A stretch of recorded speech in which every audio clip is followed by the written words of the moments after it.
Olá, eu sou o Gabriel Belfiger. E eu sou a Gabriele Brits. E está começando mais uma edição do Em Pauta. Um programa que traz até você as principais informações da UFPEL e também da cidade de Pelotas.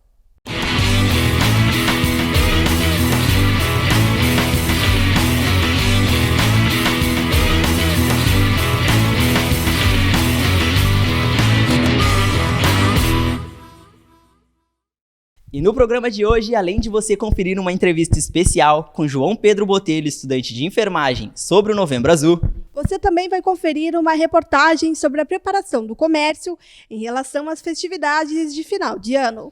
Acompanha também a 6ª edição da ORUM, Mostra de Cinema Negro, aqui de Pelotas. E para marcar o mês da consciência negra, você confere uma reportagem especial sobre o Museu Afro Brasil Sul. Não sai daí, o Em Pauta está começando. A data mais vermelha do ano está chegando e com isso o comércio já começa a se preparar para o Natal. Gabriele, tu já comprou o presente de Natal para tua família ou ainda não? Ainda não, Gabriel. Eu acho que eu vou deixar mais perto do dia 25. Enquanto isso, vamos conferir na reportagem de Hilary Orestes e Josimara Mediato em como está sendo a preparação do comércio para essa data tão especial.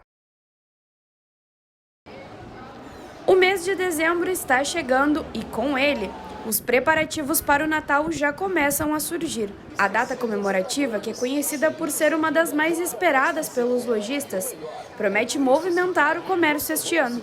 De acordo com um levantamento realizado pela Confederação Nacional dos Dirigentes Lojistas, o Natal deve injetar cerca de 66,6 bilhões de reais na economia brasileira por conta das festividades. Em Pelotas, os lojistas já estão em clima natalino. Esse mês de novembro começou bem melhor, né? A gente, na verdade, é o pré-natal, tá? Que é quando a gente começa a organizar as coisas e já sentindo que o crescimento da venda melhorou, tá? E esse dezembro, como a gente falou, acho que vai ser um dos melhores dos últimos anos mesmo. E este será o primeiro ano sem as restrições da Covid-19. E essa expectativa se reflete não só nas vendas, mas também nas contratações. Após 2 anos de queda, o número de vagas temporárias em Pelotas deve ser maior em comparação aos anos anteriores.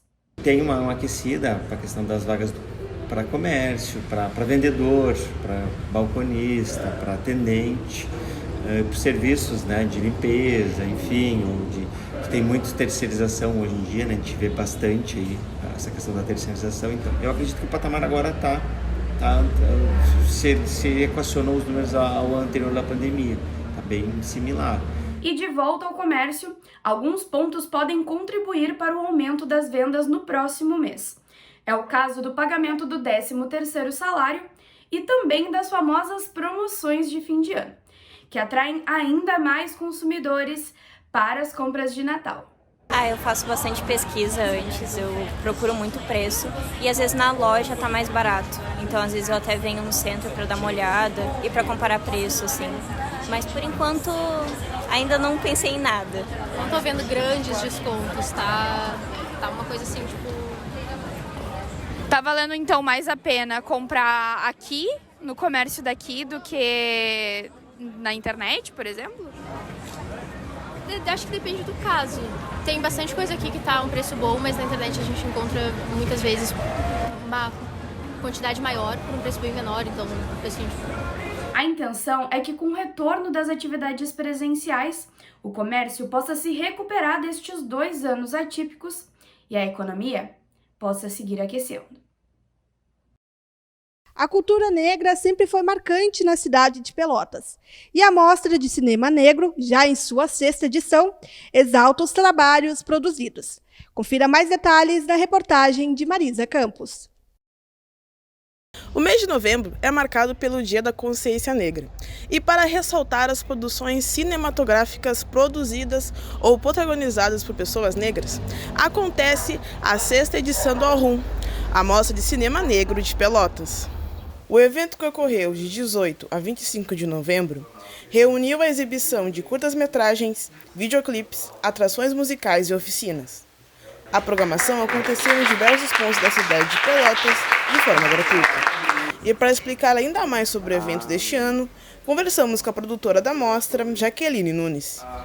A mostra ela surge em 2017, a partir da iniciativa de alguns estudantes de cinema, artes e design aqui na UFPEL, todos pretos. E sempre foi uma mostra independente, né? Então a gente não tem recursos, mas a gente faz com o apoio do Cine UFPEL e de outras entidades e coletivos da cidade. A cada edição a gente foi conquistando o apoio das iniciativas culturais aqui de Pelotas. Tá, então quem organiza é você, do cinema? Isso. Hoje a nossa equipe conta com alunos de vários cursos do Centro de Artes, da UFPEL, e também com alguns produtores culturais que são da cidade, que trabalham em eventos como o Sofá na Rua, a Stay Black, que é um coletivo, né, aqui da cidade. Também tem uma produtora, Campos Neurais Produções, que esteve nos apoiando, a Outro Porto, que é uma organização cultural também aqui da cidade, nos apoiou no ano de 2022. E é isso, a gente tenta sempre mobilizar o máximo de pessoas, o máximo de iniciativas possíveis para a gente alcançar mais pessoas aqui. Tá, e como é que foi a seleção das filmagens? São clipes, são curtas, como é que é? Nosso catálogo ele tem curtas, um longa, que é do Gabriel Martins, o Marti 1, né, que está agora como um dos filmes para representar o Brasil no Oscar. E também tem um catálogo de videoclipes e álbuns visuais, que a RUM ela tenta buscar esse entrosamento, tanto entre o cinema quanto a música aqui na cidade. Tá, e como é que surgiu o nome Ohum? Ohum é uma palavra do Yorubá que significa voz. Esse nome a gente deu para a mostra a partir da 5ª edição, que foi no ano passado, em 2021. E essa palavra ela vem justamente para amplificar esse desejo da Ohum de dar voz às realizações audiovisuais negras que circulam pelo país e que também são produzidas aqui em Pelotas. E como é que está sendo a recepção do público até o momento? O público tem gostado bastante do que a gente tem apresentado. Nós fizemos uma sessão ao ar livre no Sofá na Rua, que tinha bastante gente, a galera sentou no chão, foi super bacana. A gente também teve a abertura na Outro Porto nesse fim de semana. A gente contou aí nos 2 dias com um público de 90 pessoas, mais ou menos. Então foi uma recepção bem legal. E hoje a gente está aqui no Cine, né? Estamos aí com a sala cheia, está sendo bem bacana. Eu queria só falar para seguir a mostra nas redes sociais, né? @mostrohum, OHUN, e também acompanhar o que a gente está fazendo. Tem ainda sessão na sexta-feira, dia 25, e é isso. Muito obrigada pelo espaço para falar. Em sua 6ª edição, o evento demonstra a importância dessas iniciativas que ressaltam a importância da cultura negra do país. E no próximo bloco, você confere uma reportagem do Pedro Barcelos sobre o Museu Afro Brasil Sul. Acompanha também uma entrevista com João Pedro sobre o Novembro Azul. Não sai daí, o Em Pauta volta já já.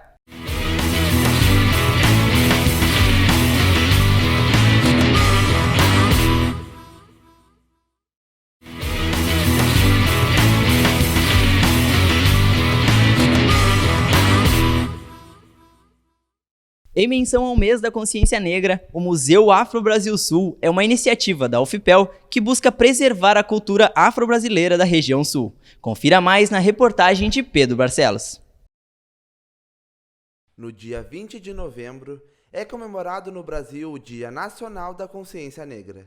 Esta data remete à luta e à resistência da comunidade negra desde o período colonial, sofrido por milhões de africanos trazidos para o Brasil para serem escravizados, trabalhando principalmente nas lavouras sem ter acesso a qualquer direito humano. Atualmente, diversos movimentos trabalham para deixar em evidência o passado de seus ancestrais, com o intuito de construir um futuro diferente, livre de preconceito. Um desses projetos é o Museu Afro-Sul Brasil, que tem como propósito identificar, preservar e divulgar amplamente a cultura negra do Brasil. Pertencente ao Centro de Artes da Universidade Federal de Pelotas, coordenado pela professora doutora Rosemar Lemos, o projeto de extensão Museu Afro Brasil Sul produz diversos conteúdos para divulgar suas produções através do meio digital, facilitando e ampliando a possibilidade de manutenção da cultura afro.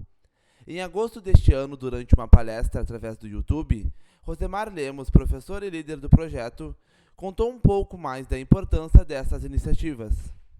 Para a construção do Museu Virtual Afro Brasil Sul. E, como o próprio nome fala, né, ele tem por foco trabalhar com a cultura afro-brasileira, especialmente também por quem sou dentro deste universo, que é a Universidade Federal de Pelotas. Então, se nós formos considerar os docentes na universidade, hoje nós somos por volta de 1.300. Nestes 1.300 professores, nós chegamos a 30 professores negros, né? Quando eu adentrei a UFPEL em 2008, nós éramos ainda menos, um número ainda menor, e estando nesse espaço, e por conta das cotas raciais que aconteceram em um determinado momento, era fundamental que também estivesse contemplado na universidade este campo do saber e esta abordagem. Por que falo isso? Porque o museu também, né, é um ato político, é uma expressão política, né? E a partir do que nós valorizamos e da cultura, da forma como nós abordamos, nós também vamos fortalecer uma determinada categoria, uma determinada classe. E é necessário que, especialmente neste município, né, e nesta universidade, a cultura negra, a valorização, né, das pessoas que me antecederam, não só familiares, mas as pessoas negras de uma forma geral, que construíram, né, Pelotas, e por isso falo especialmente Pelotas, né, porque foi a partir da força de trabalho de escravizados que se constituiu o patrimônio histórico material, hoje tombado pelo IFAM, e também imaterial, né, onde nós temos várias manifestações, festividades, né, e também a culinária local, que remete à contribuição negra. Então, era algo que se fazia necessário por muito tempo, e felizmente hoje nós temos as ferramentas necessárias para implementá-lo. Uma das iniciativas digitais é a criação do Museu Virtual, onde através dele é possível ver as obras e produções do rico acervo étnico afro da região sul do país. A importância de dar visibilidade à cultura e à história dos africanos no nosso país, não só durante o mês de novembro, mas sim em todo o ano, recuperando as memórias vivas e a ancestralidade, trazendo ao mundo todas as manifestações da vivência da cultura afro-brasileira. E se você tem vontade de conhecer este projeto, acesse as redes sociais e confira. E hoje estamos aqui com João Pedro Botelho, estudante de enfermagem do 10º semestre aqui da UFPEL. E a gente vai conversar com ele sobre a campanha do Novembro Azul. Pedro, é exatamente isso que eu começo te perguntando. Qual o significado do Novembro Azul e qual a importância dele para a comunidade? Então, primeiramente gostaria de agradecer o convite, me apresentar. Sou João Pedro Botelho, acadêmico do 10º semestre do curso de enfermagem aqui da UFPEL.